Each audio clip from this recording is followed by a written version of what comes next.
두 번째로 알려드릴 거는 이런 식품 자체를 먹을 때 뭐 좋아하는 식품을 드실 때 항상 이렇게 뭐 혈당이 안 오르는 음식만 먹을 수는 없잖아요. 그리고 먹다 보면 밥도 그냥 우리가 주식으로 하는 쌀 자체도 흰쌀 같은 경우는 굉장히 혈당을 급격하게 올리는 그런 녀석인데 그렇게 뭐 그런 걸 아예 뭐 맨날 현미밥만 먹을 수도 없고 그러니까 그런 걸 드실 때 또 팁이 하나 있습니다. 이거는 제가 당뇨 환자분들한테 항상 알려드리는데 이것도 잘 실천을 못 하시는 것 같아요. 보면 이게 뭐 그거 되겠어 하는 건지 아니면은 귀찮아서인지 이 효과가 뭐 의심돼서 그런 것인지 모르겠는데 이게 식초거든요.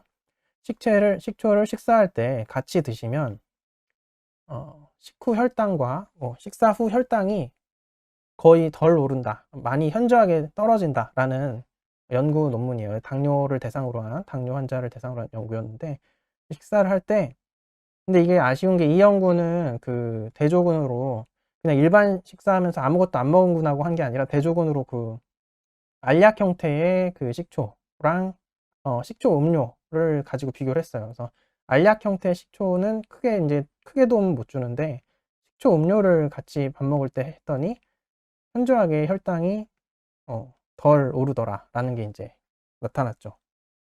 네. 이거는 이제 공복 혈당까지 더 개선이 됐다는 거고 이거는 식후 혈당이 개선됐다는 거예요. 그래서 밥 먹을 때 식초를 같이 드시면 혈당 부하를 줄여줄 수 있습니다. 그것도 굉장히 방법이에요. 예를 들어 뭐 쿠키를 먹는다거나 뭐 이렇게 뭐빵 같은 걸 먹게 됐다거나 할 때 아니면 뭐 밥 먹을 때도 그리고 식초 맛있잖아요. 저 잘 나오는 식초들은 좀 맛있게 나온 식초들도 있잖아요. 그런 것들을 좀 활용해서 기능성 식초들을 활용해서 드시면은 좋을 것 같아요. 식사할 때 곁들여서 식초물이나 뭐 이런 거를 같이 아니면 식초 절임 같은 걸 활용해도 되고 네.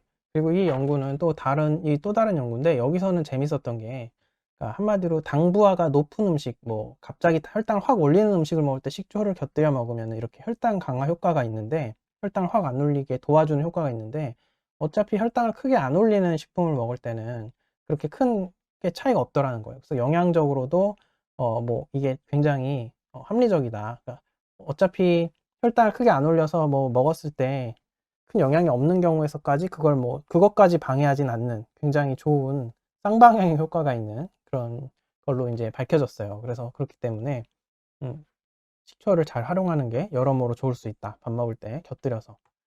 네. 그리고 또 하나 곁들여 먹을 수 있는 또 다른 방법이 이제 엑스트라 버진 올리브 오일 같은 거. 제가 항상 올리브 오일 얘기를 평소에 많이 하는데 올리브 오일 아니더라도 아마 국내에 나와 있는 그런 이런 식물성 오일들 중에 좀 좋은 것들을 잘 활용하면 다 마찬가지일 거라고 생각해요. 이것도 마찬가지로 식사 후에 식초와 마찬가지로 혈당이 갑자기 확 오르는 걸 도와줍니다. 확 오르지 않도록 도와줍니다. 인슐린 분비를 도와주고 뭔가 혈당 부하를 줄여주는 그런 역할을 합니다. 그래서 밥 먹을 때 이렇게 올리브오일 식사의 이런 메뉴에 올리브오일을 많이 같이 섞어 곁들여 드시는 것도 굉장히 도움이 될 수 있다. 네, 그런 말씀을 드리고요. 결국에는 내가 오늘 한 요리에 맞춰서 그 요리에 어울리게끔 이런 거를 식초물이 어울리는지 식초에 절이는 게 어울리는지 아니면은 뭐 올리브 오일하고 곁들여 먹는 게 어울리는지 그런 거에 맞춰서 그냥 식사를 하시면 돼요. 그러니까 요런 배합을 통해서 이런 문제를 어느 정도 해결할 수 있다는 거예요. 빵을 먹을 때도 뭐 올리브 오일이랑 발사믹 식초 보통 지중해 식단에서는 많이 찍어 먹잖아요. 빵에다. 굉장히 그게 아이디어가 좋은 거예요. 그렇다 보면은. 왜냐하면 그 빵에다가 오일하고 식초를 찍음으로써 혈당 부하를 확 줄이는 거잖아요. 굉장히 그런 것도 이제 그게 아마 유럽 고전 식단이겠죠. 오랜 식사를 하면서 나온 어떤 지혜인 것 같아요. 옛날 식품들이 좀 그런 이해할 수 없는 지혜들이 많이 녹아 있는 경우가 많은 것 같아요. 과학적으로 어떻게 이걸 발견했나 싶을 정도로. 네, 그렇습니다. 그리고 이제 세 번째로 또 이제 추가로 알려드릴 게 이 암의 성장 경로, 아까 그 말했던 특수한 대사 경로를 차단할 수 있는 그런 여러 가지 기법들이 굉장히 많아요. 그래서 이거는 사실 후보 물질 연구이긴 한데 그 후보 물질 중에 천연물들이 굉장히 많습니다. 이렇게 폴리페놀로 대표되는 결국은 암세포로 들어오는 이런 포도당이 들어오는 경로 중에 하나가 이제 글루트1이라고 하는 이런 경로를 많이 쓰는데 이런 것도 폴리페놀들 레스베라트롤 이런 거 뭐 와인에도 많이 있죠. 퀘르세틴, 뭐 헤스페리딘, EGCG 녹차 같은 데 있는 거 뭐 이런 것들이 비타민 D 이런 거 같은 그 태양 햇빛에서도 나오고 영양제도 필요하죠. 이런 것들이 또 이런 거를 잘 조절해 줄 수 있고 뭐 여러 가지 계속 이렇게 나옵니다. 레스베라트롤, 뭐 고시폴 이런 거는 사실 독성이 좀 있는데 이것도 천연물에 많은 물질이고요. 뭐 DHEA 부신피로 치료할 때 우리가 쓰는 거죠. 이런 여러 가지 천연 성분들이 이런 암 대사 경로를 차단해 줄 수 있다. 레스베라트롤 여기 또 나오네요. 네. 아무튼 그런 방법들이 있어요. 또 그래서 식사할 때 이런 기능성 식품을 잘 활용을 하면 우리가 이제 혈당 문제도 줄일 수 있는데 그런 당분이 암세포의 신호 전달에서 이용되는 거를 또 막을 수 있는 방법이 있다라는 거죠. 암세포의 성장을 촉진하는 걸 막을 수 있는.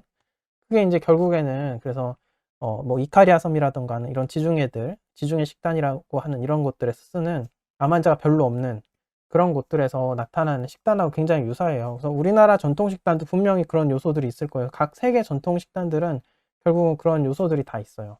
그럼 이 사람들이 와인을 뭐 이렇게 보통 한 잔씩 즐겨 마신다고 하죠. 이카리아에서는. 이 내용은 제가 이제 우리가 암에 걸리는 이유가 무엇인가에 대해서 이제 설명한 그 영상의 후반부에 제가 이제 이런 블루존과 이카리아 설명드렸었는데 여기 어쨌든 이 암에 걸린 사람도 이 섬에 와서 살면은 암이 나았다고 할 정도로 이 생활 자체가 지금 암을 치유하는 그런 곳인데 이런 곳들에서는 식단 자체가 이런 요소들이 굉장히 많아요. 혈당도 덜 올리고 올리브오일 같은 걸 많이 먹죠. 그러면서도 이런 기능성 식단들이 엄청나게 이용이 된다. 다양한 허브, 약재, 약초들, 허브들도 많이 섭취하고 식단에도 이런 기능성 식단들이 굉장히 잘 구성이 되어 있고 이런 걸 볼 수 있습니다. 그래서 이런 것도 같이 동원을 하면 그거 자체가 대사 치료다. 그래서 뭐 케톤식 같이 극단적인 꼭 탄수화물 제한식만이 답이 아니라 이런 그 기법들을 사용해서 그게 잘 암세포로 잘 가지 않도록 도와줄 수 있는 방법들을 활용하고 자연스럽게 생활에 그게 녹으면 그게 더 어쩌면은 내 면역세포는 적절히 살리면서 하는 근본적인 대안이 될 수도 있다. 실제로 이런 이런 것은 좀 다른 점이 이제 케톤식하고는 좀 다른 점이 실제로 암에서 이런 그냥 생활 자체로 암이 나은 분들이 굉장히 많이 발견되는 지역들이죠. 그래서 이런 거는 제가 한번 참고를 해야 된다. 그런 생각을 가지고 있습니다, 저는.